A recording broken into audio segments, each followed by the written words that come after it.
Got grass. Looks good. I like it.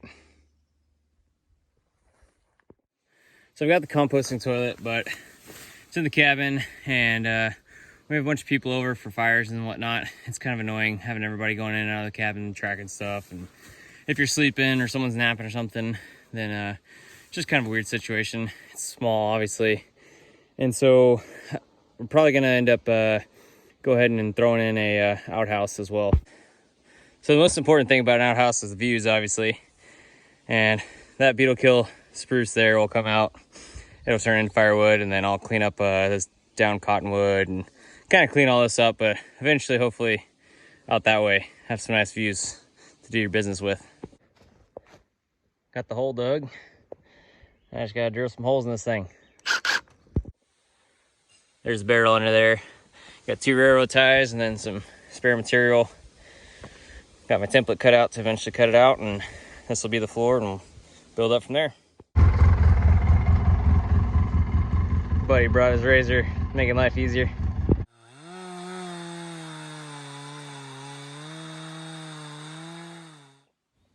First bit of the siding's up, but it's getting late, so I think we're gonna enjoy a campfire and hit the bed and get the rest done tomorrow.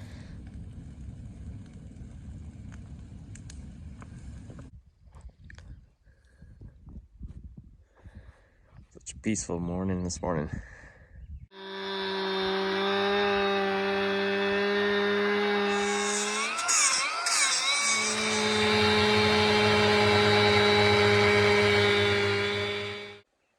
Starting to look like something.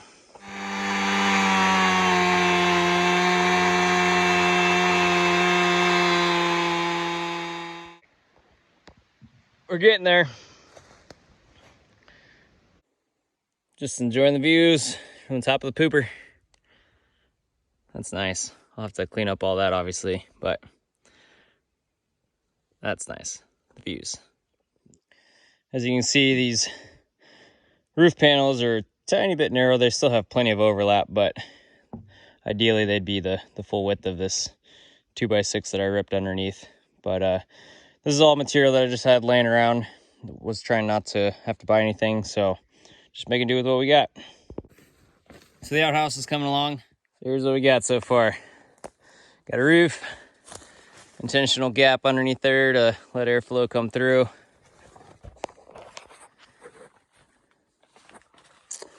And back wall. I'll move this bucket out of the way. See the hole? Got some brackets here. Eventually the seat will go across, and then do business down in there. Obviously, horizontal logs would look much better, but we were lazy, and I wanted to use, there used to be that down spruce tree right there, so we used it to make all this, and just for sake of time and efficiency, and it's an outhouse after all, we just did those vertical. Those are horizontal. They're just tacked in, nothing special, but it's coming along.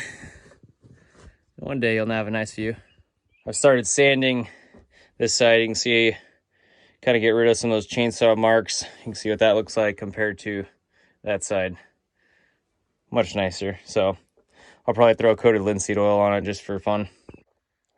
Today is summer solstice in Alaska. So we get about, I think sunrise is 4:11 today. Sunset's 11:44. So that's 19 and a half hours of daylight, not including dawn and dusk, which I think extend another 2 hours on each side. So there's realistically, it's going to be light-ish the entire night. I'm going to start up my old International. It's all mechanical except for the starter. So once you start it up, you don't even need to keep the key in. Oh.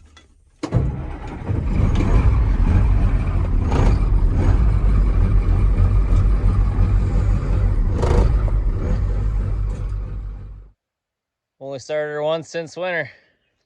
Started right up, no problem. Got the toilet seat installed. Went with the fancy wood grain. It's not really that fancy, it was really cheap, but figured might as well stick with wood. And then I got this guy, which, to be honest, I'm not entirely sure what it is. This is something for concrete, so I think it's some sort of concrete footing. Maybe y'all can tell me. But the plan is to cut that in where there's no hole, and I'll slide it up underneath there. That way everything goes straight down. And number two normally falls straight, obviously, but a lot of times when guys pee, it ends up kind of like coming back out. So this way it'll be something that's a nice way to seal everything up and make sure it goes straight down. And then it's plastic, so if it does get wet, it doesn't rot.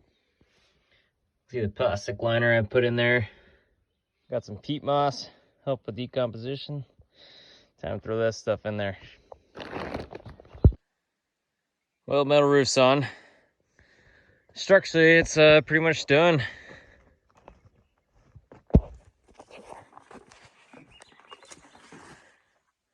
Good to go. Got the roof on. Nice toilet seat. Ignore the water on the side. I was wiping that with a rag. Eventually, I'll sand them all smooth like this. Well, that one's not a great example. Like that. Instead of all the chainsaw marks, but just cosmetic stuff from here on out. Got a C-130 refueling. Probably a Blackhawk, maybe a Pavehawk though. Come on, focus camera.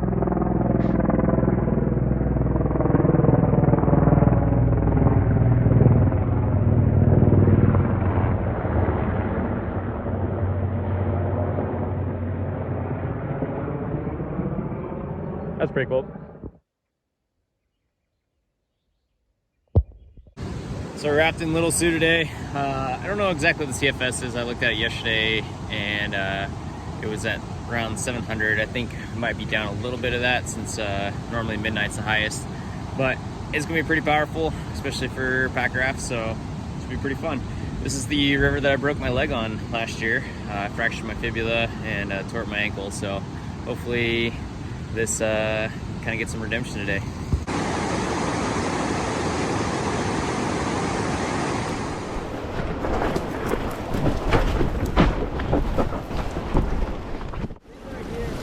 Yeah, that's what I'm gonna hit.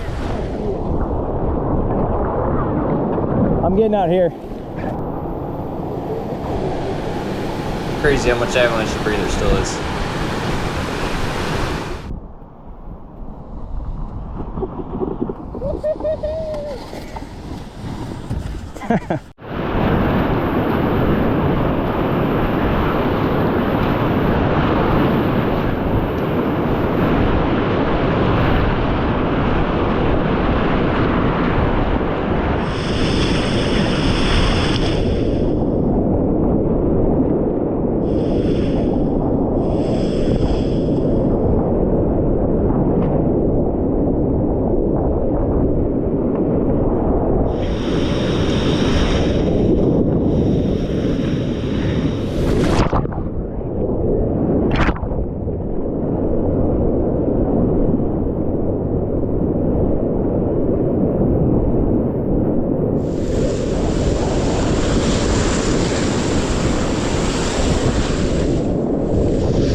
around in here, I was starting to get pretty fatigued, and I kind of made a foolish mistake. I knew this thing was going to push me up against the wall, and I just kind of let it happen instead of being more aggressive. Ended up getting flipped and going for a swim.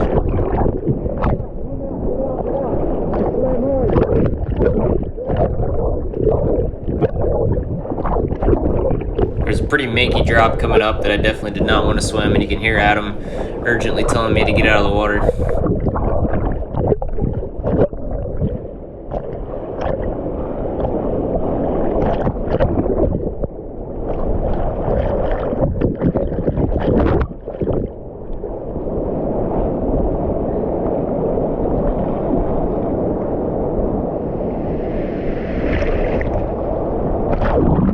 Finally was able to work my way over out of the main current and get closer to the shore where I could get to a shallow enough area to stand up and get to the edge and out of the water.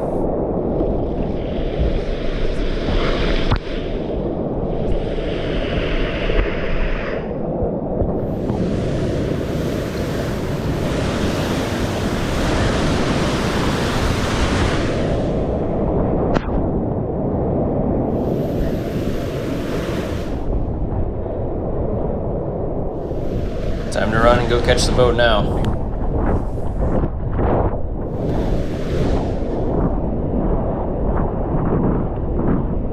Fortunately, I did recover all my gear, but not quite the redemption day I was hoping for.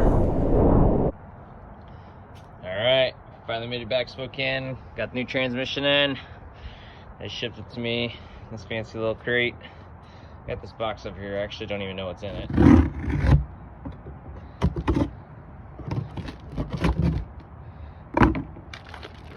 Got the adapter, or the gasket for going between the transmission and the transfer case.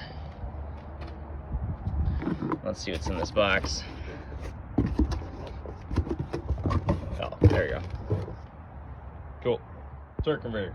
That makes sense. Apparently this thing was full of transmission fluid, which I didn't even know was legal to ship with. So I lifted it up. Of course I put it at an angle because I was lifting the thing in the back by myself, and just spilled automatic transmission fluid all over the driveway. This is my friend's driveway that have gratefully let me keep the Bronco and the transmission here, so it's kind of frustrating. Well, luckily got that mess cleaned up. Still got some of the transmission I need to clean up, but I didn't even know it was legal to ship transmissions with ATF in it. It's kind of weird. So I'm here with Days of Pain and Victory. Here in the shop, Bronco's getting another transmission.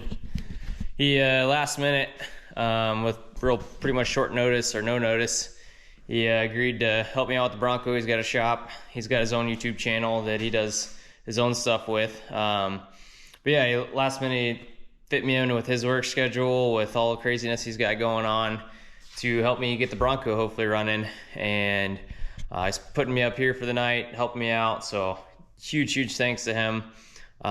Be sure and go follow him.